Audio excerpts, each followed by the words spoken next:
ಯಾರು ಜನರ ಪರವಾಗಿ ಕೆಲಸ ಮಾಡ್ತಾರೆ, ಯಾರು ಜನರ ಕಷ್ಟ ದುಃಖಗಳಲ್ಲಿ ಭಾಗಿಯಾಗ್ತಾರೆ, ಯಾರು ಇಂಥ ದಕ್ಷ ಅಧಿಕಾರಿಗಳ ಸಹಾಯದಿಂದ ಸರ್ಕಾರದ ಯೋಜನೆಗಳನ್ನ ಸರಿಯಾಗಿ ಅನುಷ್ಠಾನವನ್ನು ತಂದು ಇವತ್ತು ಈ ಕ್ರಾಂತಿಕಾರಿ ಕೆಲಸವನ್ನ ಮಾಡ್ಲಿಕ್ಕೆ ಪ್ರಯತ್ನ ಮಾಡ್ತಾರೆ, ಯಾವತ್ತೂ ಕೂಡ ಜನರ ಮನಸ್ಸಿನಿಂದ ಅವ್ರಿಗೆ ಅಲಕಿಸ್ಲಿಕ್ಕೆ ಸಾಧ್ಯ ಇಲ್ಲ ಅಂತಕ್ಕಂಥದ್ದು ಈ ವೇದಿಕೆ ಮೂಲಕ ಅವ್ರಿಗೆ ಉತ್ತರ ಕೊಡಬೇಕಾಗ್ತದೆ.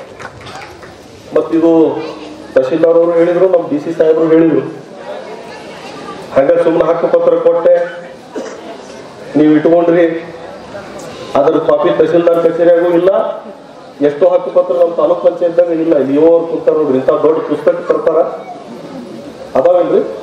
ಇಲ್ಲ. ಯಾರು ಎತ್ಕೊಂಡಾರ ಹೋಗ್ತಾನ, ಹರಿದಾರ ಹೋಗಿತ್ತಾನ, ಅಥವಾ ಅದ್ರ ಕಾಪಿನ ಇರಂಗಿಲ್ಲ. ನಿಮ್ ಕಡೆ ಇದ್ದ ಹಕ್ಕುಪತ್ರ ಅದು ರದ್ದಿಕ್ಕಾಗಲ್ಲ. ಹಂಗ ಆಗಬಾರದು ಅಂತ ಹೇಳಿ ನಮ್ಮ ಕಂದಾಯ ಸಚಿವರು ಕೃಷ್ಣ ಬೈರೇಗೌಡರು, ನಮ್ಮ ಪಂಚಾಯತ್ ರಾಜ್ ಇಲಾಖೆ ಸಚಿವರು ಪ್ರಿಯಾಂಕ್ ಖರ್ಗೆ ಅವರು ಅಳಿಸಲಾರದಂತಹ ದಾಖಲಾತಿಗಳನ್ನ ನಿರ್ಮಾಣ ಮಾಡಿ ಕೊಡ್ತಕ್ಕಂಥ ಕೆಲಸ ಇವತ್ತು ಅವ್ರು ಮಾಡ್ತಾ ಇದ್ದಾರೆ. ನೀವೆಲ್ಲ ಸಬ್ ರಿಜಿಸ್ಟರ್ ಕಚೇರಿಗೆ ಹೋಗಿದ್ರಲ್ಲಮ್ಮ, ಯಾರ್ಯಾರು ಫಲಾನುಭವಿಗಳು ಕೈ ಎತ್ತಿ ನೋಡೋದು ಸ್ವಲ್ಪ. ಹೋಗಿದ್ದೀರಾ ಸಬ್ ರಿಜಿಸ್ಟರ್ ಕಚೇರಿಗೆ? ಏನ್ ಮಾಡಿದ್ರು? ಫೋಟೋ ಹೊಡೆದ್ರಿಲ್ಲ? ಆ ಫೋಟೋದಾಗ ಸರಿ ಬಂದಿಲ್ಲ ನೀವು. ಆದ್ರೆ ಇವತ್ತು ಎಷ್ಟು ಚಂದಾಗಿ ಕೂತಿರ್ ನೋಡಿ, ಇವತ್ತು ಬಹಳ ಖುಷಿ ಐತಿ ನಿಮ್ಮ ಮಕ್ಕಳ ಮೇಲೆ.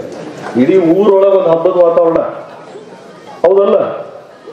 ಎದಕ್ಕ ಕರ್ದಾರ ಬಿಡಂತ ಹೋಗಿರಿ, ಅವ್ರ ಫೋಟೋದಾಗ ಚಂದ ಬಂದಿಲ್ಲ. ಕೊಡ್ತೀವಿ, ಕಾಪಿ ಐತಿ, ನಿಮ್ ಫೋಟೋ ಇದ್ದಿದ್ದ ಐತಿಲ್ರಿ ಕಾಪಿ? ಉಪನೋಂದಣಿ ಕಚೇರಿಯಲ್ಲಿ ನೋಂದಾಯಿಸುವ ಮೂಲಕ ನಿಮ್ಮ ಹಕ್ಕದ ಒಂದು ದಾಖಲೆಯನ್ನು ಕೊಡ್ತಾ ಇದ್ದೀವಿ. ಕಂದಾಯ ಇಲಾಖೆಯ ಹಕ್ಕು ಪತ್ರವನ್ನು ಕೊಡ್ತಾ ಇದ್ದೀವಿ. ಪಂಚಾಯತ್ ರಾಜ್ ಅವ್ರು ಏನ್ ಕೊಡ್ತಾ ಇದಾರ? ಈ ಸ್ವತ್ತು. ಹಾಗೆಲ್ಲ PDO ಬೆನ್ ಹತ್ತು, ಅವ್ರ ಬೆನ್ ಹತ್ತು ಪ್ರಶ್ನೆ ಏನಿಲ್ಲ. ಹೋದ್ರೆ ಪ್ರಿಂಟ್ ಕೊಟ್ಬಿಡ್ತಾರೆ. ಪ್ರಿಂಟ್ ಕೊಡ್ತಿರಲ್ಲ ಪಂಚಾಯತ್, ಗ್ರಾಮದಾಗೂ ಕೊಡ್ತಾರ, ಗ್ರಾಮದಾಗೂ ನಿಮಗೆ ಕೊಡ್ತಾರೆ, ಪಂಚಾಯತ್ ಆಗೂ ಕೊಡ್ತಾರೆ. ಅದೇ ಹೌದು ಹೌದು ಹೌದು. ಸೊ ನಿಮಗಿವತ್ತು ಹಕ್ಕು ಪತ್ರ, ನೋಂದಾಯಿತವಾದಂತಹ ಕಾಗದ ಪತ್ರ ಮತ್ತು ಈ ಸ್ವತ್ತು ಯಾವುದೇ ನಿಮ್ಮಿಂದ ಯಾವುದೇ ಒಂದು ರೂಪಾಯಿ ಬಯಸದೆ ಮತ್ ಟ್ಯಾಕ್ಸ್ ಕಟ್ಕೊಂಡ್ರಿ ಅಂತ ಅನ್ಬೇಡ್ರಿ. ಮತ್ ಟ್ಯಾಕ್ಸ್ ಕಟ್ಕೊಳ್ಬೇಕು ನಾವು. ಬಯಸದೆ ನಿಮಗೆ ಇವತ್ತು ಕನಿಷ್ಠ 5 ರಿಂದ 8 ಲಕ್ಷ ಬೆಲೆ ಬಾಳುವ ಆಸ್ತಿ ಸಂಪೂರ್ಣ ನಿಮ್ಮ ಮಾಲೀಕತ್ವದ ಹಕ್ಕನ್ನು ನಾವು ಕೊಡ್ತಾ ಇದ್ದೀವಿ. ಈ ಊರಾಗ ಒಂದ್ ಸ್ವಲ್ಪ ಕಮ್ಮಿ ಐತಿ, ಮತ್ತೆ ಬೇರೆ ಕಡೆ 10 ಲಕ್ಷ 12 ಲಕ್ಷ ಅದಾವ. ನಿಮ್ಮ ಊರಾಗ ಜಾಸ್ತಿ ಅದಾವ ಅಧ್ಯಕ್ಷರೇ?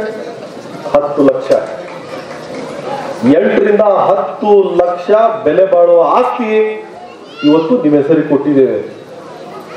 ಆ ದಾಖಲಾತಿ ನಿಮ್ಮ ಹೆಸರೇ ಆದ್ಮೇಲೆ ಯಾರಾದ್ರೂ ನಾವು ಒಳ್ಳೆ ಮನೆ ಕಟ್ಕೊಳ್ಬೇಕಂತ ಬಯಸಿದ್ರೆ ಯಾವ ಬ್ಯಾಂಕ್ನವರು ಕೂಡ ನಿಮ್ಗೆ ಸಾಲ ಕೊಡ್ಲಿಕ್ಕೆ ತಯಾರಾಗ್ತಾರೆ.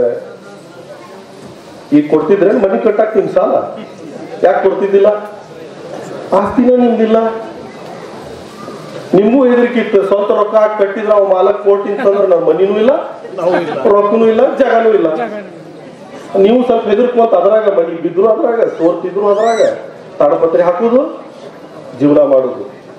ಆ ದಿನಗಳನ್ನ ಇವತ್ತು ನಮ್ಮ ಸರ್ಕಾರ ದೂರು ಮಾಡಿ ನಿಜವಾದ ಅರ್ಥದಲ್ಲಿ ಬಡ ಜನರಿಗೆ ಸೋರನ್ನ ಕಲ್ಪಿಸ್ತಕ್ಕಂತ ಯೋಜನೆ ಇವತ್ತು ಕೆಲವರು ಕೊಪ್ಪಳಿಂದ ನಾವು ಪ್ರಾರಂಭ ಮಾಡ್ತಾ ಇದ್ದೀವಿ, ಉಪ್ಪುಂಚಿಯಿಂದ ನಾವು ಪ್ರಾರಂಭ ಮಾಡ್ತಾ ಇದ್ದೀವಿ. ಮುಂದೆ ಎಲ್ಲ ಫಲಾನುಭವಿಗಳು DC ಅವರು ಹೇಳಿದ್ರಲ್ಲ, ಜನವರಿಯಿಂದ ಕೇಂದ್ರ ಸರ್ಕಾರದ ಜಾತಿ ಗಣತಿ, ಜನಗಣತಿ ಪ್ರಾರಂಭ ಆಗ್ತಾ ಇದೆ. ಅದಾದ್ಮೇಲೆ ನಾವು ಒಂದೇ ಒಂದು ಗ್ರಾಮ ಉಪಗ್ರಾಮ ರಚನೆ ಮಾಡಕ್ ಬರೋದಿಲ್ಲ. ಹಾಗಾಗಿ ನನ್ನ ಹೆಸರು ಕೆಟ್ಟರು ಚಿಂತಿಲ್ಲ, ನನಗೆ 4 ಜನ ಬೈದ್ರು ಚಿಂತಿಲ್ಲ, ತಹಶೀಲ್ದಾರ್ ಅವ್ರಿಗೂ ಬೈದ್ರು ಚಿಂತಿಲ್ಲ ಅಂತ ಹೇಳಿ ಬೇರೆ ಕೆಲಸಗಳನ್ನ ಬದಿಗೊತ್ತಿ ಇದಕ್ಕೆ ಬೆನ್ನ ಹತ್ತೀವಿ ಅಂತ ಹೇಳಿ ಇವತ್ತು 2777 ಇಲ್ಲ ನಾವು ಎಲ್ಲಿರ್ತಿದ್ವಿ? 2000ದಾಗ ಇರ್ತಿದ್ವಿ.